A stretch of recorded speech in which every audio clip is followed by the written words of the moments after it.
wa ala alihi wa ashabihi wa ikhwani.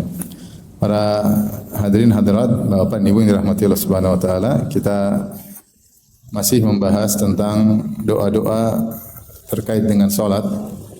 Dan pada kesempatan kali ini kita akan bahas tentang doa-doa yang dianjurkan sebelum salam, setelah tasyahud, ya.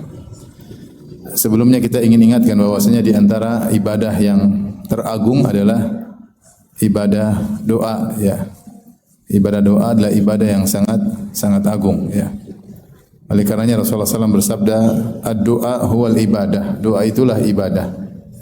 Karena pada doa nampak pengakuan seorang hamba sebagai hamba dan pengakuan seorang hamba akan kerendahannya, kehinaannya di hadapan Al-Khaliq, Sang Pencipta. Maka dia pun berdoa meminta kepada Allah mengakui kehinaan, kerendahan, ketidakmampuan dirinya. Situlah nampak penghambaan seorang hamba kepada Sang Pencipta. Oleh karenanya Allah, ya, paling senang dengan ibadah doa. Maka dalam sebuah riwayat, la syai' akrama 'ala Allah minad du'a. Tidak ada suatu yang lebih mulia di sisi Allah daripada doa, Karenanya kalau orang tidak berdoa kepada Allah, Allah marah, ya. Qala rabbukum ud'uni astajib lakum innal ladzina yastakbiruna ibadati sayadkhuluna jahannama dakhirin. Allah berkata Rabbmu, ud'uni, berdoalah kepadaku, astajib lakum, niscaya aku akan kabulkan doa kalian. Sungguhnya orang-orang yang sombong dari beribadah kepadaku maka akan masuk neraka dalam kondisi hina. Makanya dikatakan semakin seorang suka minta kepada Allah, dia semakin mulia. Semakin seorang suka berdoa kepada Allah, dia semakin dekat dengan Allah Subhanahu wa taala. Seorang penyair berkata, la tas'alanna bunayya Adam hajatan fas'alil ladzi abwabuhu la yughlaqu. Allahu yaqdabu hina tarakta su'alahu wa bunayya Adam hina sa'altahu yaqdabu. Janganlah kau minta suatu keperluan hajat kepada anak Adam, tapi mintalah kepada Allah yang pintunya tidak pernah tertutup. Allah marah jika kau tidak meminta kepadanya, adapun anak Adam justru marah kalau kau banyak minta kepadanya. Oleh karenanya kalau kita lihat siapakah orang yang paling banyak berdoa kepada Allah, adalah Rasulullah sallallahu alaihi wasallam. Dan pada kesempatan ini kita akan bahas tentang doa yang termasuk sangat inti dalam salat, ya. Karena dia adalah penutup sebelum seorang selesai dari salatnya. Itu di penghujung salat. Sehingga dia harusnya lebih konsentrasi karena inilah penutup ibadahnya sebelum dia meninggalkan ibadah salat, ya. Sebelum dia selesai dari ibadah salat, itu doa di penghujung ibadah, yaitu doa menjelang salam setelah tasyahud. Kemudian sebagaimana pernah kita sampaikan, perbedaan antara tasyahud awal dengan tasyahud akhir menurut pendapat yang lebih kuat bahwasanya salawat kepada Nabi itu pada tasyahud yang mana, awal atau akhir? Akhir, ya. Dan sangat jelas dan di mana di tasyahud akhir kita memuji Allah, at-tahiyatulillah dan seterusnya, salawat, barakat, ya. Kita memuji Allah Subhanahu wa taala. Setelah itu kita bersalawat kepada Nabi. Kita bertasyahud, kita bersalawat kepada Nabi, baru kemudian kita berdoa meminta kepada Allah. Jadi doa setelah tasyahud ini didahului dengan pujian kepada Allah dan didahului dengan salawat kepada Nabi. Dan ini sudah memenuhi adab-adab dalam doa. Baru kemudian meminta kepada Allah Subhanahu wa taala. Ibaratnya sama seperti salat jenazah. Salat jenazah kita takbir pertama baca Al-Fatihah, isinya pujian kepada Allah. Takbir kedua kita bersalawat kepada Nabi. Takbir ketiga kita berdoa kepada Allah Subhanahu wa taala. Jadi doa ini sudah dibuka dengan pujian kepada Allah dan salawat. Baru kemudian kita berdoa kepada Allah Subhanahu wa taala. Dan ini salah satu dari doa yang kata para ulama boleh seorang minta apa saja di tempat-tempat doa ini dalam salat. Yang pertama adalah ketika sujud, ya. Kata Nabi sallallahu alaihi wasallam, aqrabu ma yakunul abdu min rabbih fa huwa sajid fajtahidu fihi du'a atau fa'kthiru fihi du'a. Kondisi yang paling seorang sangat dekat dengan Allah adalah ketika dia sujud, maka perbanyaklah doa. Kata para ulama, silakan berdoa dengan yang dia sukai. Kemudian juga di antaranya ketika tasyahud akhir sebelum salam. Rasulullah SAW berkata, "Falyatakhayyar minad du'a'i ma a'jabahu ilaihi." Falyatakhayyar minad du'a a'jabahu ilaihi. Kata Nabi SAW, pilihlah doa yang paling dia sukai. Pilihlah doa yang paling dia sukai. Dalam riwayat yang lain, minal mas'alati ma sya'a. Hendaknya dia memilih permintaan, permohonan yang dia sukai. Yang dia sukai. Sehingga kita boleh berdoa apa saja ketika sebelum salam. Tentunya kata para ulama yang lebih afdal adalah doa-doa yang langsung diajarkan oleh Nabi sallallahu alaihi wasallam seperti yang akan kita bahas. Tetapi bukan berarti tidak boleh doa yang lain, boleh. Seorang boleh berdoa misalnya dengan lafal dia sendiri. Ya Allah, aku mohon kepada Engkau, as'aluka zaujatan salihah, aku minta kepada Engkau pasangan hidup yang saleh atau salehah. Ya Allah, aku minta kepadaku anakku semoga berhasil dalam ujiannya. Boleh-boleh saja seorang berdoa apa saja yang dia sukai. Kata Rasulullah SAW, minal mas'alati ma sya'a. Dia minta permohonan yang dia mau, apa aja. Dan subhanallah, saya katakan tadi, ini doa seorang harus fokus seakan-akan apa ibadah yang kita lakukan semuanya muqaddimah menuju pada permohonan ini. Karena terakhir kita connecting dengan Allah Subhanahu wa taala dalam suatu ibadah yang sangat agung, ibadah salat. Setelah itu kita tutup dengan assalamualaikum warahmatullahi wabarakatuh. Assalamualaikum warahmatullahi wabarakatuh. Dan salat sebenarnya diketahui bahwasanya tahrimuha takbir dan tahliluha taslim. Salat itu dibuka dengan takbiratul ihram dan diakhiri dengan taslim, dengan salam. Maka seorang kalau ada waktu dia sengajakan dirinya untuk berdoa dengan doa-doa yang diajarkan oleh Nabi sallallahu alaihi wasallam, dan dia juga boleh doa selain daripada yang diajarkan oleh Nabi dengan doa-doa yang baik sesuai dengan hajat dan kebutuhannya. Berikutnya yang saya sampaikan juga bahwasanya kalau kita sholat sendiri, kita mau doa menjelang salam terserah kita. Mau lama-lama boleh, seorang duduk lama boleh. Tapi ketika dia sebagai imam, maka dia memperhatikan orang di belakangnya. Hendaknya dia perhatikan makmum di belakangnya. Jangan dia sampai terlalu lama sehingga memberatkan makmum. Atau kalau dia sebagai makmum, maka dia tidak boleh berlama-lama. Kalau imam sudah salam, jangan dia tunda salamnya. Ya, kalau imam sudah salam, maka dia segera salam. Ya. Kalau imam ternyata tasyahud duduknya lama, mungkin imam sedang banyak berdoa, maka berdoalah. Tapi kalau dia sudah salam, maka hendaknya kita ikut salam. Tapi kalau kita sholat sendiri, kita bebas mau baca sebanyak-banyaknya, meminta kepada Allah Subhanahu wa taala. Oleh karena sebagian ulama berpendapat doa yang terbaik adalah doa dalam salat. Doa dalam salat karena kita masih dalam kondisi terbaik, sedang connecting dengan Allah Subhanahu wa taala. Kita masih salat, masih berhadapan dengan Allah Subhanahu wa taala. Apalagi doa yang kita panjatkan di penghujung ibadah kita sebelum salam. Taib Syekh Waf Al-Qahtani, Said bin Waf Al-Qahtani menyebutkan tentang dalam kitabnya Husnul Muslim dalam bab doa ba'da tasyahudil akhir qabla salam. Doa setelah tasyahud akhir sebelum salam, beliau sebutkan ada 1 2 3 4 5 6 7 8 9 10 11. Ada 11 doa. 11 doa. Maka kita ingin mempelajari doa tersebut satu persatu ya. Insyaallah taala ya.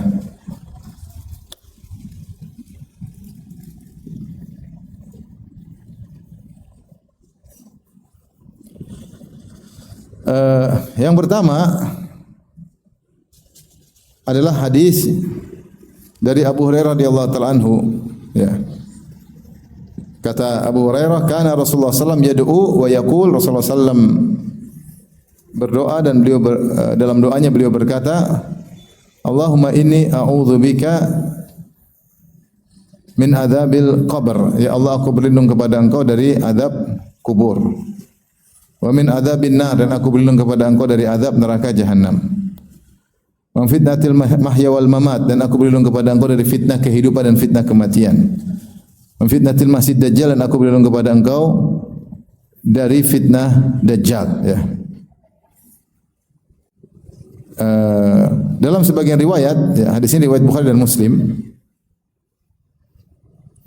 Dalam sebagian riwayat kata Rasulullah SAW datang dalam perintah, ya, idza faraga ahadukum min at-tasyahhud akhir falyata'awwadz billah. Jika salah seorang dari kalian sudah selesai dari tasyahud akhir, hendaknya dia berlindung kepada Allah dari 4 perkara ini. Sehingga ada perintah.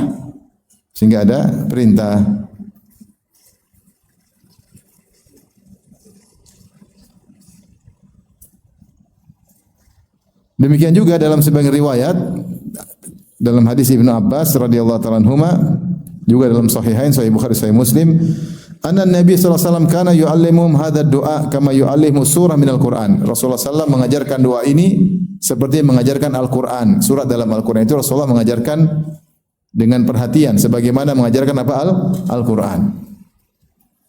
Qulu, Rasulullah berkata, katakanlah, itu perintah, katakanlah, Allahumma inni a'udzubika min adzabi jahannam. Ya Allah, aku berlindung kepada Engkau dari azab jahannam. Wa a'udzubika min adzabil qabr. Aku berlindung kepada Engkau dari azab kubur. Wa a'udzubika min fitnatil masih dajjal. Aku berlindung kepada Engkau dari fitnah dajjal. Wa a'udzubika min fitnatil mahya wal mamat, dan aku berlindung kepada Engkau dari fitnah kehidupan dan fitnah kematian, ya. Sehingga ada sebagian ulama yang memandang doa ini hukumnya wajib. Karena Rasulullah SAW dalam sebagian riwayat datang dengan perintah, falyata'awwadz billahi. Hendaknya jika seorang selesai dari tasyahud akhir, hendaknya dalam lafal perintah, hendaknya dia berlindung kepada Allah dari 4 perkara. Dan tadi dalam hadis Ibnu Abbas, Rasulullah SAW berkata, qulu, ucapkanlah. Di antara yang dikenal berpendapat doa ini adalah hukumnya wajib adalah seorang tabi'in yang mulia, Tawus bin Kaisan rahimahullahu taala. Dalam Sahih Muslim disebutkan kalau anaknya salat tanpa membaca doa ini, dia suruh ulangi salatnya. Dia menyuruh anaknya untuk mengulangi apa? Salatnya.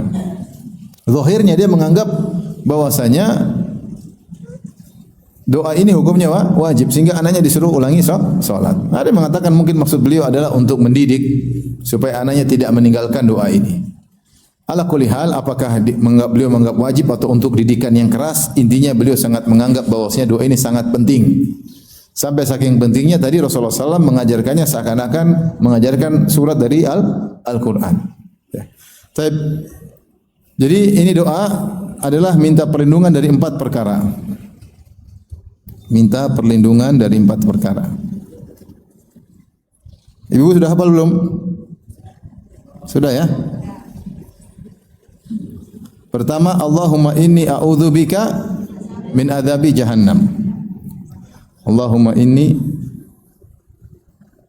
a'udzubika min adzabi jahannam. Ada perbedaan, kadang azab kubur duluan, kadang azab jahannam duluan, kadang fitnah dajjal duluan, kadang fitnah mahya, kehidupan kematian duluan. Jadi tidak jadi masalah, yang penting 4 perkara ini. Allahumma inni a'udzubika min adzabi jahannam. Kemudian yang kedua, a'udzubika min adzabi qabr. Kemudian yang ketiga, min fitnatil mahya wal mamat. Fitnatil al-mahya wal mamat. Itu fitnah kehidupan dan kematian. Yang ketiga. Yang keempat, wa min fitnati al-masih dajjal. Fitnati al-masih ad-dajjal. Baik, ini 4 perkara hendaknya kita serius membacanya. Yang pertama, kita berlindung dari azab jahannam, ya. Sambil kita renungkan betapa dahsyat neraka jahannam, ya. Oleh karenanya ketika Allah menyebutkan tentang sifat-sifat ibadur rahman, ya, yang mereka walladzina yabituna li rabbihim sujjada wa qiyama. Mereka di malam hari menghabiskan malam mereka untuk sujud dan berdiri. Itu mereka salat malam. Dan mereka berdoa Walladzina yaquluna rabbana srif 'anna adzab jahannam. Ya Allah, palingkanlah kami dari neraka jahannam. Inna adzabaha kana gharama. Sungguhnya azab neraka jahannam menempel lama. Innaha sa'at mustaqarra wa muqama. Sungguhnya neraka jahannam adalah tempat yang sangat buruk untuk menetap atau tinggal, ya.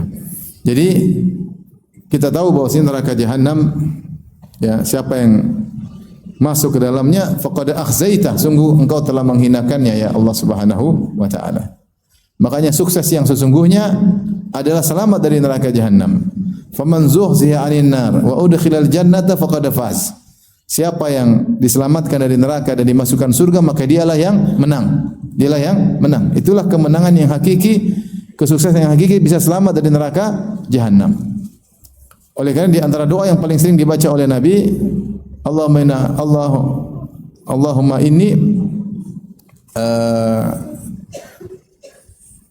inni Rasulullah sering berlindung, Allahumma inna as'alukal jannah wa a'udzubika minan nar. Aku minta kepada engkau surga dan aku berlindung dari neraka. Dan doa yang sering dibaca oleh Nabi, doa sapu jagat, orang bilang Rabbana atina fid dunya hasanah wa fil akhirati hasanah wa qina adzabannar. Qina adzabannar. Cukup kita bayangkan bagaimana kalau surga dipenuhi dengan berbagai macam nikmat yang di luar dari nalar kita, maka demikian juga neraka jahanam dipenuhi dengan azab yang di luar dari nalar kita. Makanya Allah mengatakan, la yu'adzibu adzabahu ahad. Tidak ada yang bisa mengadab seperti adabnya Allah. Wa la yuthiqu wathaqahu ahad. Dan tidak ada yang bisa membelenggu di neraka seperti belenggunya Allah. Siksa neraka luar biasa, ya. Ya. Karena seorang berlindung dari azab neraka jahanam. Tidak ada di antara kita yang kuat untuk dibakar dengan api, ya. Api dunia kita enggak kuat. Jangankan api yang menyala-nyala, lilin pun kita tidak kuat, apalagi api yang menyala-nyala, apalagi api yang panasnya sangat luar biasa. Tapi tentu kita tidak akan bahas neraka jahanam, sudah dibahas dalam pembahasan tersendiri. Cuma kita ingat, hati-hati jangan sampai jadi penghuni neraka jahanam. Siapa yang masuk dalam neraka jahanam, maka dia akan dibakar oleh api dan dia juga membakar yang lainnya. Allah mengatakan waquduhan nasu wal hijarah. Sungguhnya neraka jahanam itu bahan bakarnya adalah batu, manusia dan batu. Manusia dibakar di situ sekaligus membakar seperti kayu. Kayu kalau dibakar dia terbakar sekaligus dia mengeluarkan api ikut membakar. Berikutnya adzabul qabr. Ini juga Rasulullah khususkan kita berlindung dari azab kubur, karena azab kubur ini mengerikan, ya. Bisa jadi azab kubur adalah muqaddimah dari azab neraka jahanam. Betapa banyak orang diazab di kubur kemudian dilanjutkan ke neraka jahanam, ya. Dan ternyata Rasulullah mengabarkan ada orang diazab kubur karena dosa-dosa yang disepelekan, ya. Kata Rasulullah SAW dalam hadis Ibnu Abbas, wa ma yu'adzabani fi kabir. Kemudian kata Rasulullah, bal kabir. Dua orang ini sedang diazab. Kata Nabi SAW ketika melewati dua kuburan, dan dua orang ini sedang diazab bukan pada perkara yang besar, yaitu bukan perkara yang besar menurut manusia. Bal huwa kabir, tapi dia besar di sisi Allah. Ternyata diazab kenapa? Pertama, la yastatiru min baulihi, dia tidak bersih ketika kencing. Yang kedua, yamshi bin namimah, suka mengadu domba. Dalam sebagian riwayat, yaktabun nas, dia menggibah orang lain. Dia suka menggibah orang lain. Ini dosa mungkin disepelekan manusia. Orang kencing asal kencing tidak bersih, yang masih kecipratan balik, dia tidak menghalangi balik air kencingnya mengenai badannya atau mengenai pakaiannya, ya. Demikian juga dia mengadu domba atau dia gibah, ya. Mungkin disepelekan oleh orang, ternyata sebab azab kubur. Bagaimana lagi dengan dosa-dosa yang lebih besar? Bagaimana lagi dosa yang lebih besar? Allah Subhanahu wa taala sebutkan bagaimana orang-orang kafir mengalami dosa azab kubur sebagai muqaddimah dari azab neraka jahanam. Sebenarnya dalam Al-Quran Allah sebutkan tentang beberapa kaum. Pertama, kaum Nuh alaihissalam. Yang kedua, kaum Lut. Yang ketiga, kaum Fir'aun. Kaum Nabi Nuh Allah Subhanahu wa taala sebutkan dalam surat Nuh, kata Allah, mimma khati'atihim ughriqu fa udkhilun nar. Kata Allah Subhanahu wa taala, kaum Nabi Nuh ughriqu fa udkhilun nar. Walam yajidu lahum min dunillahi ansara. Kata Allah Subhanahu wa taala tentang kaum Nabi Nuh, kita tahu mereka diadab dengan apa? Dengan hujan yang besar. Kemudian dari air turun dari langit dan juga air turun dari bumi. Faltaqal ma'u ala amrin qad qudir, sehingga air laut, air langit dan air bumi bertemu sehingga menimbulkan banjir yang sangat hebat, yang sangat dahsyat, sampai banjirnya ombaknya setinggi gunung, kata Allah Subhanahu wa taala. Wa hiya tajri bihim fi maujin kal jibal. Kapal Nabi Nuh membawa pengikut Nabi Nuh di ombak yang setingginya seperti gunung. Akhirnya mereka ditenggelamkan, kata Allah, mimma khati'atim, gara-gara dosa mereka, ugriku, mereka ditenggelamkan. Kemudian kata Allah, fa udkhilu naro, lantas mereka dimasukkan api. Lalu dimasukkan ke api. Falam yajidu lahum min dunillahi ansara, dan mereka tidak ada yang bisa menolong mereka. Di sini sebagian ulama memandang yang dimaksud dengan api di sini adalah api di azab kubur. Kenapa? Karena Allah menggunakan kata fa, langsung mereka ditenggelamkan untuk mati. Begitu mati langsung mereka masuk proses berikutnya dalam alam barzah, di mana mereka disiksa dengan api. Karena Allah tidak mengenakan summa, Allah mengatakan dengan fa, lalu langsung. Jadi mimma khati'atim, gara-gara dosa mereka, ugriku, mereka ditenggelamkan, fa udkhilu, langsung masukkan di api. Maksudnya ini api di dunia, di alam barzah, bukan api neraka. Ini sehingga mereka diadab sampai hari kiamat dimasukkan ke adab yang lebih pedih. Berarti adab ini adalah adab muqaddimah sebelum adab neraka jahanam. Contoh kaum Nabi Lut, Allah berfirman dalam surat Qamar, kata Allah Subhanahu wa taala, wa laqad rawaduhu an dhaifihi fatamasna a'yunahum fadzuqu adzabi wa nudhur wa laqad sabbahahum bukratan adzabun mustaqir. Saya carikan ayatnya biar bisa dicatat.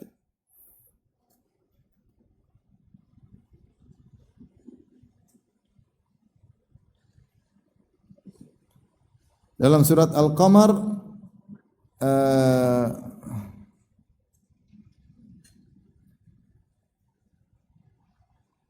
ayat 37 38 ya. Al-Qamar ini salah.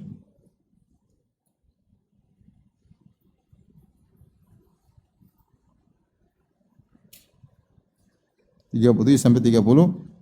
Allah berfirman, walaqad rawadu an dhaifihi, ketika mereka merayu Nabi Lut untuk menyerahkan tamu-tamunya Nabi Lut yang tampan-tampan supaya mereka bisa sodomi tamu-tamu tersebut. Fatamasna, maka kami pun siksa mereka. Fatamasna a'yunahum, maka kami butakan mata mereka. Fadzuqu adzabi wa nudhur, maka silakan rasakan azabku dan peringatanku. Kemudian kata Allah, walaqad sabbahahum bukratan. Kata Allah, perhatikan, walaqad sabbahahum bukratan adzabun mustaqir fadzuqu adzabi wa nuzur. Kata Allah, di pagi hari mereka ditimpa dengan azab mustaqir. Mustaqir itu yang berkesinambungan,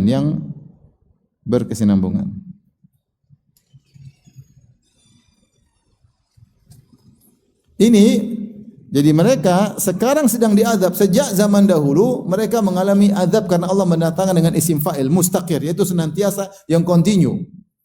Mereka sekarang sedang diazab dengan azab yang kontinu. Azab hari neraka jahanam atau azab barzakh? Sekarang sudah azab barzakh atau azab neraka jahanam?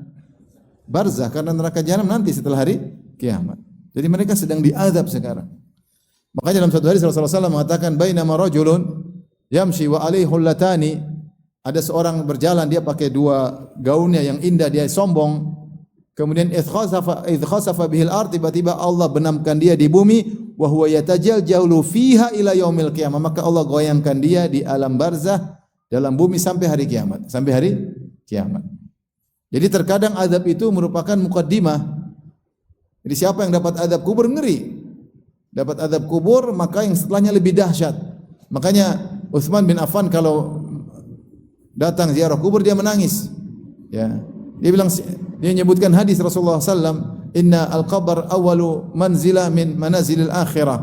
Sungguhnya kuburan adalah tahap pertama dari tahapan-tahapan akhirat. Siapa yang selamat dari sini dia akan yang selanjutnya lebih apa? Selamat. Siapa yang tidak selamat maka yang selanjutnya lebih berat. Makanya saya katakan banyak azab kubur merupakan mukadimah seperti yang dialami oleh kaum Nabi Lut. Kaum Nabi Lut dibinasakan, diangkat oleh malaikat Jibril. Ya, wa ja'alna 'aliya safilaha, maka tanahnya diangkat sampai di atas kemudian dijatuhkan, kemudian ditembaki dengan hujan batu yang panas, akhirnya mereka mati. Tetapi kata Allah, adzabum mustaqir, adab yang kontinu, terus menerus. Jadi mereka sekarang sedang diadab. Allah juga sebutkan tentang Fir'aun dalam surat Ghafir, an-naru yu'raduna 'alaiha guduwa wa 'ashiyya. Dalam surat Ghafir ayat 46.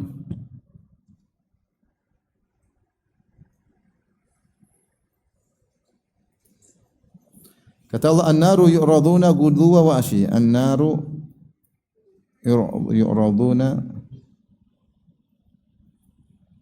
'alaiha guduwa wa 'ashiyya.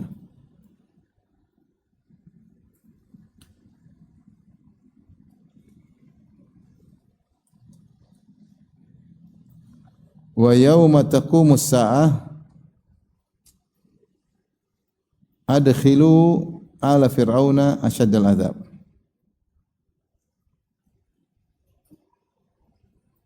Kata Allah Subhanahu wa taala, api neraka yaitu api dipaparkan kepada mereka setiap pagi dan setiap sore, setiap petang.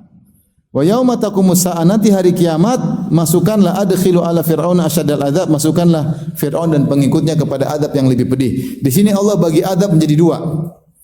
Adab sekarang, kemudian yang kedua adab nanti hari kiamat, adab setelah hari kiamat. Ibu-ibu, adab yang sekarang berarti adab di mana? Di alam barzah, di alam apa? Barzah. Makanya Allah mengatakan an-naru yu'raduna 'alaiha guduwa wa 'ashiyya. Mereka sekarang setiap pagi dan petang dipaparkan ke api, itu di alam barzah. Wa yauma taqumus sa'a, nanti hari kiamat, kata Allah, adkhilu ala fir'auna asyaddal adzab, masukkanlah Fir'aun dan pengikutnya kepada adab yang lebih pedih. Berarti adab neraka lebih dahsyat daripada adab kuburan. Tetapi adab kuburan muqaddimah bagi adab di neraka jahanam. Waliyadzubillah.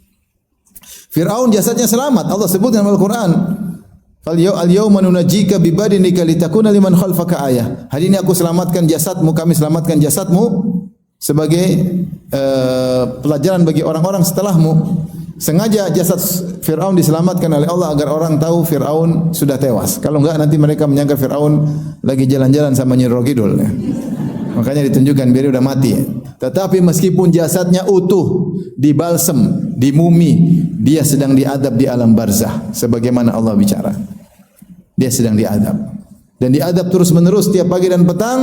Nanti hari kiamat dibangkitkan dan dimasukkan dalam adab yang lebih pedih. Inilah kenapa kita serius ketika meminta perlindungan dari Allah dari adab kubur. Makanya Rasulullah SAW tidaklah solat kecuali berlindung dari adab kubur. Karena terkadang adab kubur itu dari hal-hal yang sepele, yang kita anggap sepele. Kata Nabi tadi, wa ma yu'adzabani fi kabirin. Mereka berdua diadab pada perkara yang disepelekan oleh manusia, padahal dia besar, padahal dia tidak sepele di sisi Allah Subhanahu wa taala. Bisa menyebabkan adab kubur. Maka jangan lupa kita ketika berdoa serius ya. Jangan menjadi suatu doa yang hanyalah dihafal kemudian dibaca begitu saja tanpa dihayati. Kita benar-benar ketika bilang Allahumma a'udzubika min adzabi jahannam, kita tahu kita enggak mampu menghadapi siksaannya, enggak mampu. Adab kubur kita enggak mampu. Kemudian a'udzubika min fitnatil mahya wal mamat. Berikutnya, fitnah kehidupan dan fitnah kematian. Apa yang dimaksud fitnah kehidupan? Para ulama mengatakan fitnah kehidupan yaitu ujian-ujian baik berupa kesenangan maupun kesulitan yang membuat orang terjatuh, tidak mampu menghadapinya. Itu namanya fitnah. Fitnah kehidupan banyak, semua perkara-perkara baik kesenangan atau penderitaan yang buat seorang tidak mampu berhadapan dengan ujian tersebut, akhirnya dia pun terjatuh dan dia bermaksiat. Allah berfirman ya tentang ujian kata Allah Subhanahu wa taala, kullu nafsin dha'iqatul maut wa nabluukum bisyarri wal khairi fitnah wa ilaina turja'un. Setiap yang bernyawa pasti akan merasakan kematian. Wa nabluukum, dan kami menguji kalian di dunia ini bisyarri wal khairi, dengan penderitaan, dengan kesulitan maupun dengan kesenangan, sebagai fitnah, sebagai ujian. Wa ilaina turja'un, dan kepada kamilah kalian akan dikembalikan. Itu Allah akan kasih laporan bagaimana hasil kalian menghadapi ujian tersebut. Allah akan buka laporannya, raportnya akan dibuka. Ya, karena kalian akan dikembalikan kepada Allah Subhanahu wa taala. Nah, ini banyak fitnah yang tidak mampu kita hadapi. Banyak dan berat. Diuji dengan kesenangan, akhirnya kita lupa diri. Punya duit banyak, akhirnya foya-foya, ya. Enggak punya duit banyak juga bingung. Lebih bingung daripada punya duit banyak. Bingung mana ibu-ibu, punya duit banyak atau enggak punya duit? Dua-duanya ujian. Disuruh pilih ya diuji dengan uang banyak, tapi yang menentukan ujian bukan kita, yang menentukan siapa? Allah, ya. Ibu-ibu kalau udah punya duit banyak udah bingung, buka Shopee mulu, ya. Pengen ke mall, pengen ke pengen pilih salon-salon yang bagus, ya. Pilih minikur, pedikur, dan kinclong-kinclong glowing, ya. Padahal tidak signifikan. Hah? Biasa-biasa aja. Kalau udah punya duit banyak bingung mau jalan-jalan kemana. Udah, kalau duit sudah banyak, sudah petanya bukan Indonesia, petanya luar negeri, Paris, Bulgaria. Kalau nggak punya duit, Ancol. Mahal dikit Taman Safari. Orang punya duit itu ngeri, fitnah kehidupan. Kata Allah, kalla innal insana la yatgha. Sungguh manusia benar-benar melampaui batas, ar-ra'ahu staghna, tatkala dia lihat dirinya sudah kaya. Enggak gampang. Enggak gampang dikasih duit banyak, enggak gampang. Sehingga uang banyak juga bingung, ya. Tapi lebih bingung kalau enggak punya uang. Sama kehidupan diuji dengan fitnah kehidupan banyak, bukan fitnah harta, fitnah jabatan. Betapa banyak orang jatuh dalam fitnah jabatan. Fitnah wanita bagi laki-laki, betapa banyak orang terjerumus dalam fitnah wanita. Ngeri. Ya. Perempuan demikian juga fitnah lelaki. Oleh karenanya kita enggak tahu fitnah apa yang Allah ujikan kepada kita, maka kita berlindung. Berlindung jangan sampai kita terjatuh di hadapan fitnah tersebut. Kalaupun kita jatuh, segera Allah bangkitkan kita. Segera kita istighfar. Kita tidak ditinggal oleh Allah Subhanahu wa taala. Fitnah kehidupan ini berat, ya. Ujian itu banyak modelnya, ya. Ujian banyak modelnya. Saya kalau sering banyak pertanyaan itu ngeri, lihat kasihan. Ada suami diuji dengan istrinya, fitnah istri. Katanya, Ustaz, istri saya ngomel mulu, kasihan. Sama yang perempuan juga, Ustaz, suami saya selingkuh berulang-ulang. Aduh, kasihan.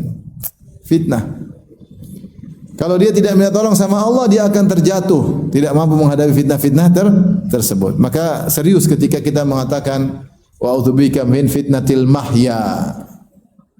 Aku berlindung kepada fitnah kehidupan. Terkadang fitnah enggak jauh-jauh, dekat-dekat. Kita difitnah oleh anak, diuji dengan anak, diuji dengan mertua, diuji dengan istri, diuji dengan pekerjaan. Karena seorang waspada. Kemudian fitnah wal mamat, fitnah kematian. Sebenarnya Allah mengatakan fitnah kematian itu terkait dengan sakaratul maut.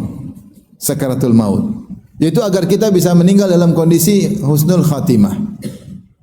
Karena setan menggoda dan dia akan mengerahkan segala tenaganya untuk menggoda seorang ketika sakaratul maut. Makanya di antara doa Nabi, wa'udzubika an yatakhabbatani syaitan indal maut. Ya. Aku berlindung kepada Engkau ya Allah dari setan menggelincirkan aku ketika aku akan meninggal dunia. Jadi seorang berusaha dia meninggal dalam kondisi husnul khatimah. Ya. Ini antara fitnah kematian. Demikian juga dimudahkan ya ketika dicabut nyawanya oleh malaikat maut agar dikokohkan perkataan yang Allah mengatakan yutsabbitullahu alladhina amanu bil qawli tsabiti fil hayatid dunya fil akhirah. Sungguhnya semoga Allah Subhanahu wa taala ya, sungguhnya Allah Subhanahu wa taala mengkokohkan perkataan orang-orang yang beriman Di dunia maupun di akhirat. Di antaranya di dunia ketika dia mengalami sakaratul maut, dia bisa mengucapkan kata-kata yang indah, bisa mengucapkan la ilaha illallah sebelum meninggal dunia. Dan di antara fitnah kematian adalah fitnah kubur, yaitu pertanyaan malaikat mungkar dan nakir. Itu di antara fitnah kematian. Ya. Ketika sakaratul maut,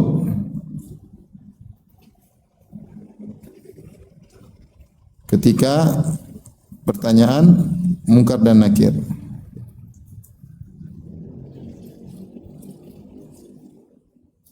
Ini di antara fitnah kematian. Kehidupan banyak. Agar kita paham apa yang kita doa, yang kita minta kepada Allah Subhanahu wa taala. Kemudian yang terakhir, a'udzubika min fitnatil masih dajjal, dan aku berlindung kepada engkau dari al-masih dajjal.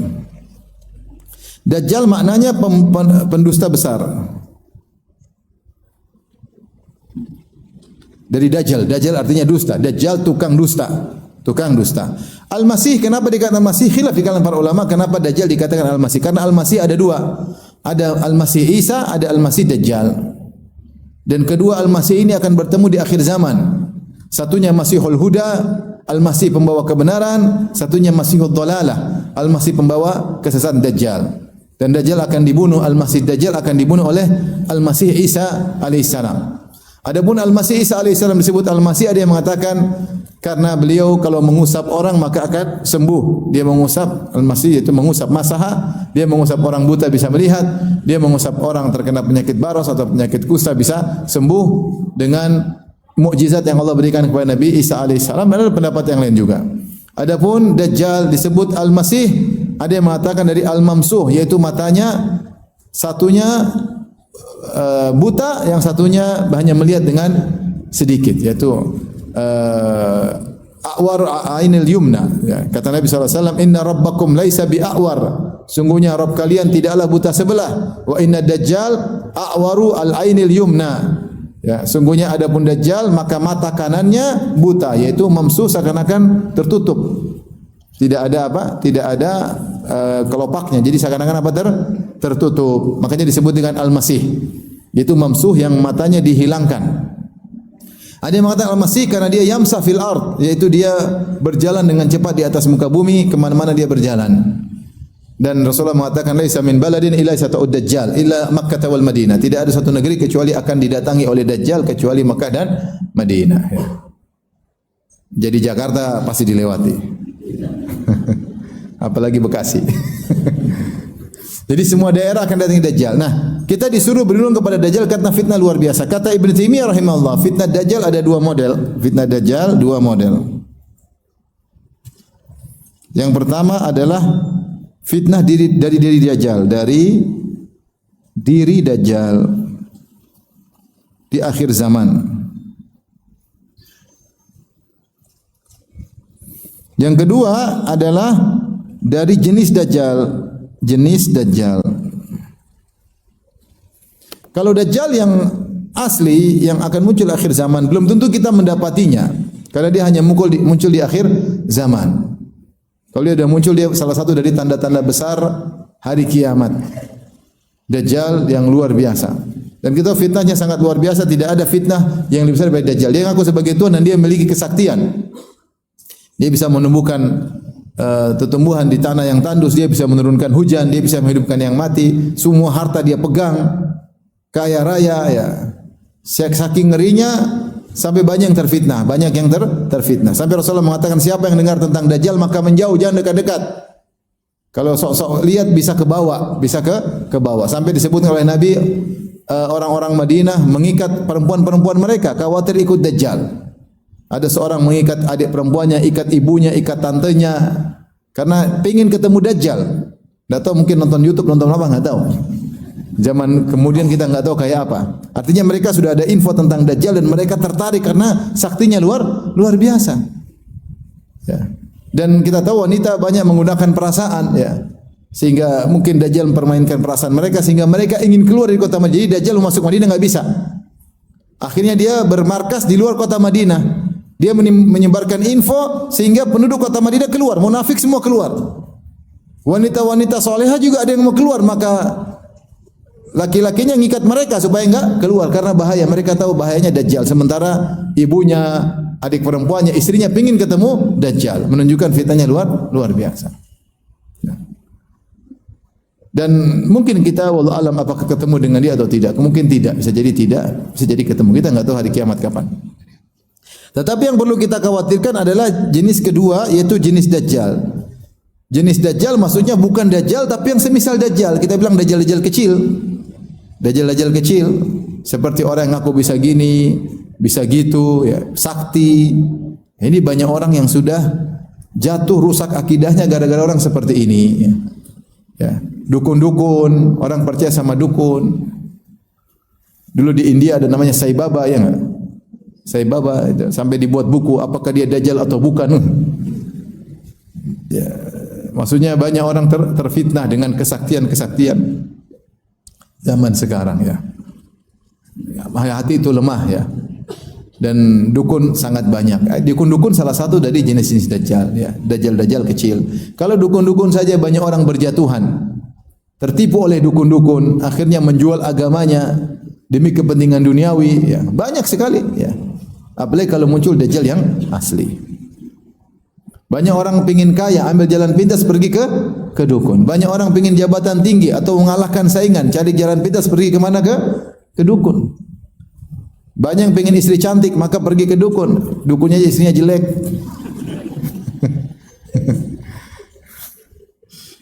Tapi begitulah manusia, akalnya enggak dipakai.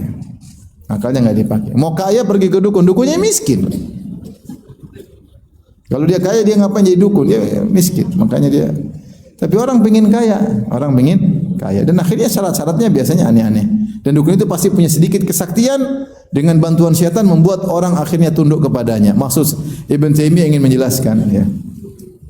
Jangankan Dajjal asli, Dajjal kecil saja sudah banyak yang berguguran. Maka kita berlindung agar tidak terjebak dengan khurafat-khurafat, takhayul-takhayul yang tersebar di masyarakat. Inilah doa yang hendaknya kita serius agar kita selamat dunia dan akhirat. Allahumma inni a'udzubika min adzabi jahannam wa min adzabil qabr, min fitnatil mahya wal mamat wa min syarri fitnatil masih dajjal. Ini doa pertama. Sudah hafal Ibu? Coba diulang Ibu.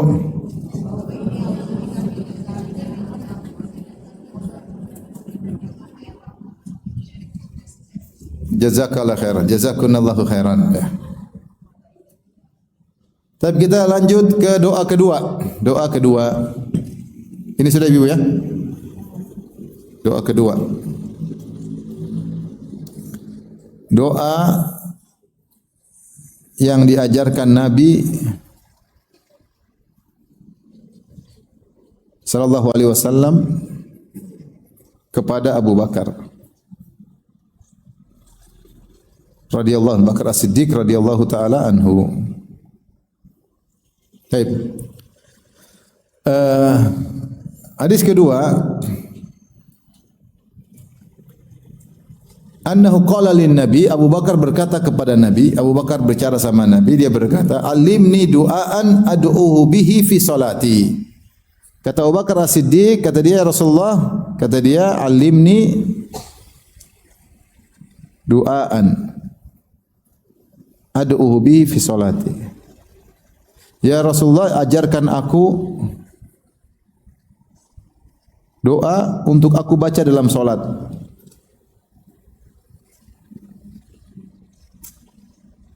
Untuk aku baca dalam solat. Berarti dia minta doa spesial.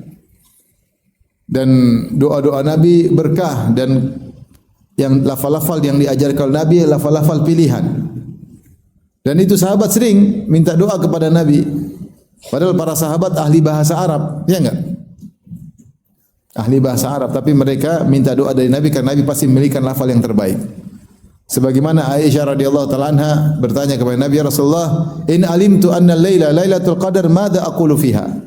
Kalau saya tahu sekarang malam Lailatul Qadar, doa apa yang saya ucapkan? Maka Rasulullah ajarkan, "Quli," ucapkanlah, "Allahumma innaka afuwun tuhibbul afwa fa'fu anni." Ya Allah, Engkau Maha Pengampun, Kau suka pengampunan, ampunilah aku. Maka ini semakin menguatkan kepada kita untuk tidak berpaling dari doa-doa Nabi. Kita boleh tambah dengan doa yang lain, tapi jangan berpaling dari doa Nabi. Sebagian orang mendapati doa karangan ustaz mungkin bagus sehingga dia berpaling dari doa Nabi, dia menuju kepada doa ustaz atau kiai. Ini salah. Ya, karena doa Nabi pasti lebih afdal. Abu Bakar kiai apa bukan?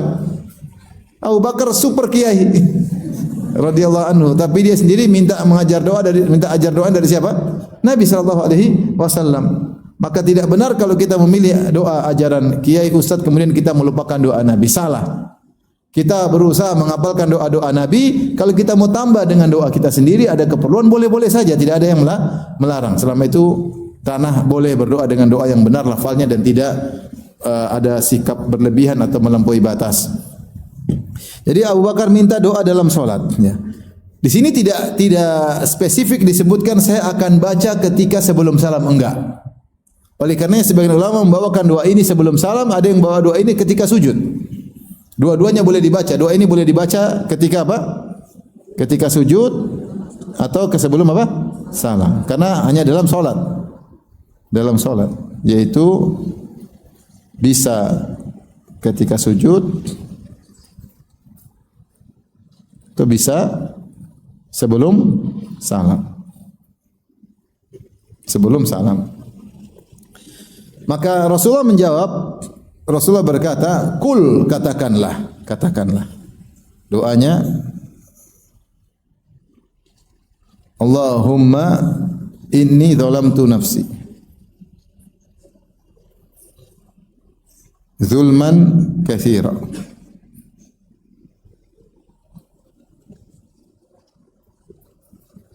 Dalam riwayat yang lain, wa fi lafdzin kabira. Boleh kita salah satunya, zulman katsiran atau zulman kabira. Wala yaghfiru dzunuba illa ant.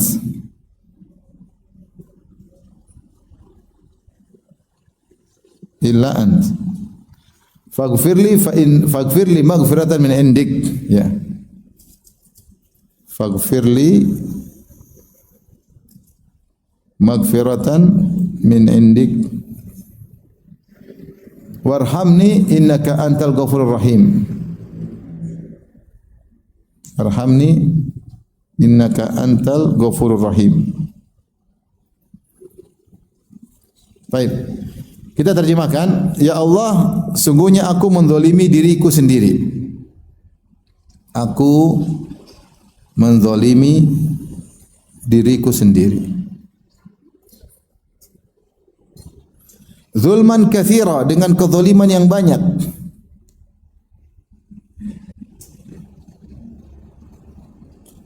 Jadi kalau orang berbuat dosa, dia menzalimi dirinya sendiri.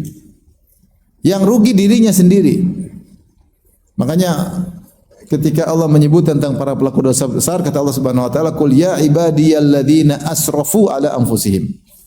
Katakanlah wahai hamba-hambaku yang berlebih-lebihan atas diri mereka sendiri. Jadi kalau melakukan dosa itu dia merusak dirinya sendiri.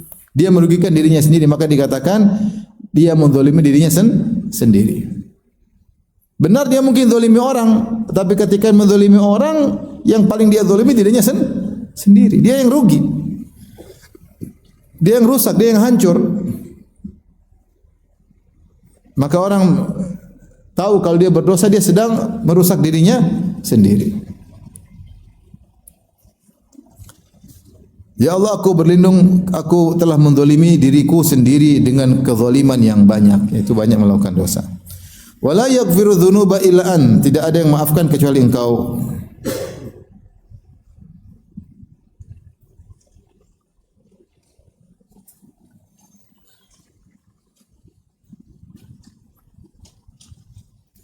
Kemudian faghfirli maghfiratan min indik, ampunilah aku dengan ampunan yang besar. Maghfiratan sini tanwin untuk menunjukkan keagungan, li ta'zim. Maknanya ampunilah aku dari sisimu, min indik, dari sisimu dengan ampunan yang besar.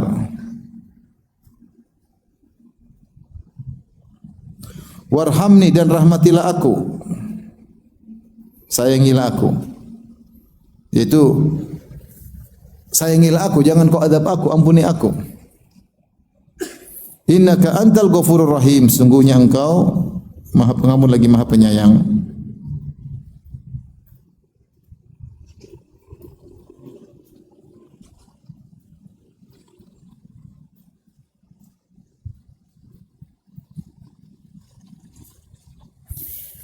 Tapi ini yang minta doa. Siapa yang minta doa tadi? Ibu Abu Bakar. Abu Bakar suka maksiat atau tidak? Abu Bakar suka maksiat atau tidak? Tidak. Abu Bakar suka beramal soleh. Bukan orang sembarang. Rasulullah pernah berkata, "Man asbaha minkumul yauma sha'iman." Rasulullah pernah suatu hari bertanya, siapa yang hari ini puasa? Kata Abu Bakar, saya. "Man at'ama minkumul yauma miskinan." Siapa yang hari ini kasih makan orang miskin? Kata Abu Bakar, saya. Subhanallah. "Man ada minkum al-yauma maridan." Siapa yang hari ini jenguk orang sakit? Kata Abu Bakar, saya. "Man tabi'a minkumul yauma janazah." Siapa yang hari ini ngelayat jenazah? Kata Abu Bakar, saya. Setiap ditanya Abu Bakar bilang saya. Kata Rasulullah SAW, "Majtama'ana fi imri'in illa dakhalal jannah." Tidak terkumpul amal-amal ini dalam sehari kepada seorang kecuali masuk surga. Coba saya tanya ibu-ibu, siapa yang hari ini puasa? Tidak ada. Siapa yang hari ini kasih makan orang miskin? Siapa yang hari ini jenguk orang sakit? Siapa yang ini ngantar jenazah? Enggak ada. Kalau bapak coba, siapa yang ini puasa? Ada yang puasa? Bayar utang puasa. Siapa yang hari ini kasih makan orang miskin? Kasih makan istri miskin. Siapa juga orang sakit? Sakit, anak sakit. Subhanallah. Ini Abu Bakar yang luar biasa ibadahnya, maksiatnya hampir mungkin nihil, tapi tetap aja ada maksiat, namanya manusia. Dia minta doa kepada Nabi. Dan Nabi tidak suruh dia doa macam-macam. Dia kan tidak bilang, ya Rasulullah minta doa untuk istighfar, enggak. Dia bilang, ajarin aku doa supaya aku bisa melazimi doa tersebut. Ternyata doa yang diajarkan Nabi adalah doa istighfar. Ini menunjukkan bagaimana agungnya doa istighfar. Dan Rasulullah ajarkan kepada Abu Bakar untuk merendahkan diri, menghinakan diri ketika minta ampun. Dengan berkata, Allahumma inni zalamtu nafsi zulman katsira. Zalamtu nafsi zulman katsira. Ya Allah, aku menzalimi diriku sendiri dengan kezaliman yang banyak. Mungkin orang baca dikira Abu Bakar pelaku dosa besar. Tidak. Tapi demikian orang soleh. Mereka menganggap dosa kecil sesuatu yang berat bagi mereka. Mereka menganggap sesuatu yang kecil dianggap banyak bagi mereka. Karena mereka sangat takut kepada Allah Subhanahu wa taala. Tidak pernah menggampangkan kemaksiatan. Apa kata Ibnu Mas'ud? Innal mu'min yara dhunubahu ka'annahu qa'idun tahtal jabal. Ya khaufu an yaqa alaih. Seorang mukmin kalau melakukan dosa, seakan-akan dia sedang duduk di bawah sebuah gunung, dia takut gunung itu akan jatuh menimpanya. Wa innal munafiq, adapun orang munafik, yara dhunubahu kadzubabin marra ala anfihi faqala hakadha. Orang munafik dia memandang dosa yang dilakukan seperti lalat yang lewat depan hidungnya kemudian dia usir. Itu dia tidak menganggap sesuatu yang penting. Oleh karena Abu Bakar As-Siddiq ketika diajarin doa, Rasul ajarkan agar dia menghinakan dirinya di hadapan Allah dengan berkata, inni zalamtu nafsi zulman katsira, dengan dosa yang banyak. Dalam riwayat zulman kabira. Ya. Jadi jangan, kata sebagian ulama, tidak usah digabung, kita baca salah satunya. Kita baca zulman katsira atau zulman apa? Kabira. Kalau kabira kezaliman yang besar. Kezaliman yang besar. Maka orang berbuat dosa, dia zalim pada dirinya dan dia bodoh. Apa kata Nabi Yusuf alaihissalam? Wa illa tasrif anni kaidahunna asbu ilaihinna wa akum minal jahilin. Ya Allah, palingkanlah aku dari rayuan ibu-ibu Mesir. Kalau kau tidak palingkan aku dari rayuan mereka, aku akan condong kepada mereka, terfitnah dengan mereka. Wa akum minal jahilin, aku termasuk orang yang jahil, yaitu aku melakukan maksiat. Orang maksiat itu jahil. Demikian juga ketika Nabi Nuh alaihissalam berdoa, Allah tegur, ya Nuh innahu laisa min ahlika innahu amalun salih. Fala tas'alni ma laysa laka bil ilmi a'udzubika an takuna minal jahilin. Wahai Nuh, jangan kau minta ampunan buat anakmu. Sungguhnya anakmu bukan keluargamu, dia telah melakukan kufuran. Aku menasihati engkau agar kau tidak termasuk orang-orang yang jahil. Kenapa jahil? Karena dia mendahulukan kenikmatan sementara dengan mengorbankan kenikmatan yang banyak. Orang pelaku dosa pasti jahil.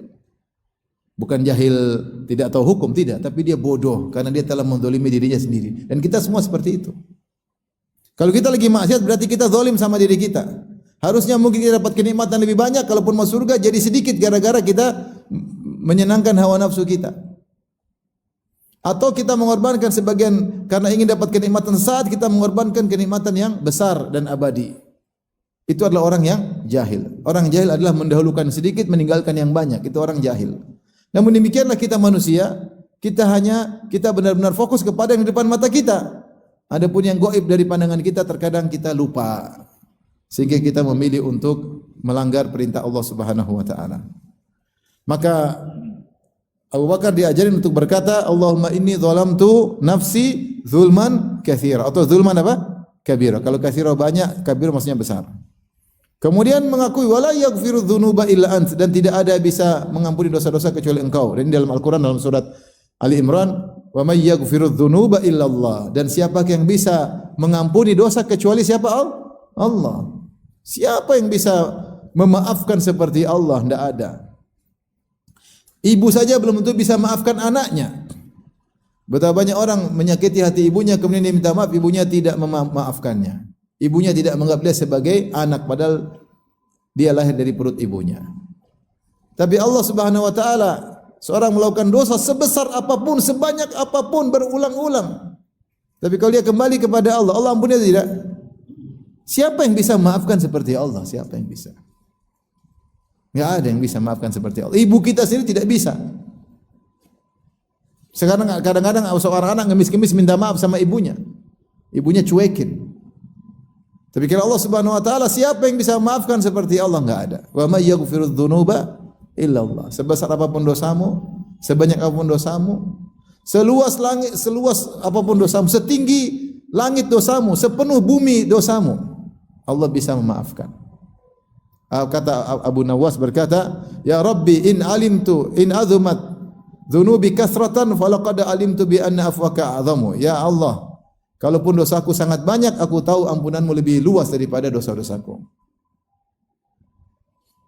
Itu kata Abu Nawas. Oleh karenanya, seorang ketika mengucapkan dia benar-benar memahami, wala yaghfiru dzunuba illa an. Tidak ada yang bisa maafkan dosa-dosa kecuali siapa? Allah. Bukan seperti orang-orang Nasara, tinggal bayar ke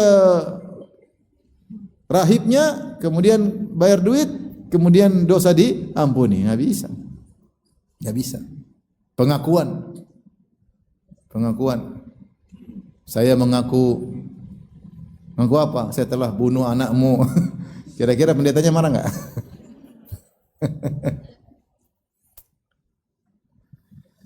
Jadi tidak ada yang bisa memaafkan, cuma siapa? Allah. Percuma kita minta pengampunan dari orang. Kalau tidak mengampuni tidak bisa. Yang bisa mengampuni hanyalah Allah Subhanahu wa taala. Wala yaghfiru dzunuba illa ant. Kalau tidak ada yang bisa ampuni kecuali Engkau ya Allah, faghfirli, kalau gitu ampunilah aku. Maghfiratan, dengan suatu ampunan. Saya katakan tadi tanwin litafkhim. Dan ini banyak dalam Al-Qur'an, dalam hadis. Allah datangkan dengan tanwin untuk menunjukkan suatu yang dahsyat, suatu yang hebat. Ya. Faghfirli, ampunilah aku, maghfiratan min indik, dengan ampunan yang besar dari sisimu, Warhamni, dan sayangilah hambamu ini, sayangilah hambamu ini. Innaka antal ghafurur rahim, sungguhnya Engkau Maha Pengampun lagi Maha Penyayang. Maka kalau sudah bergabung nama Al-Ghafur sama Ar-Rahim, maka ini adalah puncak kebahagiaan. Allah mengampuni dan Allah menyayangi. Ketika Allah menyayangi, maka sangat mudah bagi dia mengampuni. Dan kalau Allah sudah mengampuni, sangat mudah untuk menyayangi. Makanya sebagian ulama berdalil bahwasanya seorang setelah bertobat bisa jadi lebih baik daripada sebelum bertobat. Karena Allah menyayangi. Seperti Syekh Utsaimin mengatakan, Ghafur Rahim berarti mengampuni, dan rahmat berarti ada sesuatu yang baru yang Allah berikan kepada hambanya. Kalau dia bertobat, Allah ampuni dosa-dosanya dan Allah menjadi lebih sayang kepada dia. Walillahil mathalul a'la, dan bagi Allah perumpamaan lebih besar. Contoh, ada seorang ibu, dia marah sama anaknya nakal, dia jewer, dia usir. Terus anaknya sebulan kemudian nangis-nangis minta ampun. Ibunya tambah sayang enggak? Tambah sayang daripada sebelumnya. Kenapa? Anaknya mengaku dosa-dosanya, minta maaf. Walillahil mathalul a'la, bagi Allah perumpamaan lebih besar. Karena Nabi mengatakan, Allahu arhamu bi ibadi min hadhihi bi waladiha. Allah lebih sayang kepada hambanya daripada seorang ibu kepada anaknya. Sangat mungkin. Makanya dalam ayat yang Allah mengatakan, wa huwal ghafurul wadud, dialah Allah yang Maha Pengampun lagi Maha Mencintai. Sebenarnya Allah mengatakan orang maksiat tidak dicintai oleh Allah, tapi kalau dia minta ampun, dia diampuni dan bisa kembali dicintai oleh Allah Subhanahu wa taala. Karena Allah menggandengkan kata Al-Ghafur dengan Al-Wadud, yang Maha mengampuni dan Maha mencintai. Siapa yang lebih sayang kepada kita daripada Allah? Apa kata Nabi Ayub? Wa anta arhamur rahimin. Dan engkau adalah yang paling penyayang di antara yang menyayangiku. Yang sayang kita banyak. Orang tua sayang, kakak sayang, adik sayang, istri sayang atau tidak? Sayanglah. Masa enggak sayang? Anak-anak sayang. Semuanya masih kalah dengan kasih sayang siapa?